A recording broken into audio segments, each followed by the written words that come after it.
waɗanda suke neman scholarships na masters musamman a UK wato Birtaniya dama akwai ta yanzu haka, amma kuma akwai ta dama da za ta ƙara budewa. Domin kar a manta suna da scholarships daban-daban da suke iya bayarwa wanda gwamnatin Birtaniya suke bayarwa, ciki har da Chevening wanda ake neman sa yanzu hakan nan, amma duka mun san cewa Chevening yana da ɗan karen wahalan samu saboda akwai gasa a cikin sa sosai. Hakan ba yana nufin cewa mutum bai zai samu bane in yi nema, amma dai yiwuwan samun bayawa sosai sai wanda jan wuya ne wanda ya dage abubuwa da ya kamata.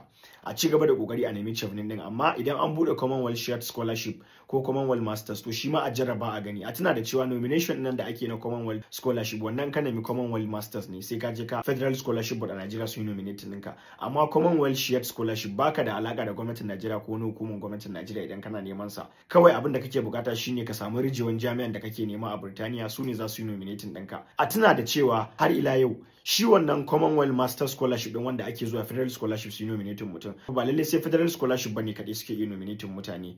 Jami'o'i a Najeriya akwai jami'o'i na ga kusan sama da 10 waɗanda duk an ba su dama suna iya yin nominating, duk da cewa yawanci sun fi nominating lecturorin su, amma dai a ci gaba da jarabawa. Bayan waɗannan kuma akwai kaman NGOs a Afirka, musamman idan mutum mace ne, mata suna da yiwuwar samun Commonwealth Scholarship sosai. Su mai da hankali wajen neman nomination daga irin waɗannan ƙungiyoyi ɗin da ake da su na fararen hula a Afirka domin samun nasara ko kuma in ce samun nomination na wannan scholarship ɗin. Allah ya bada sa'a.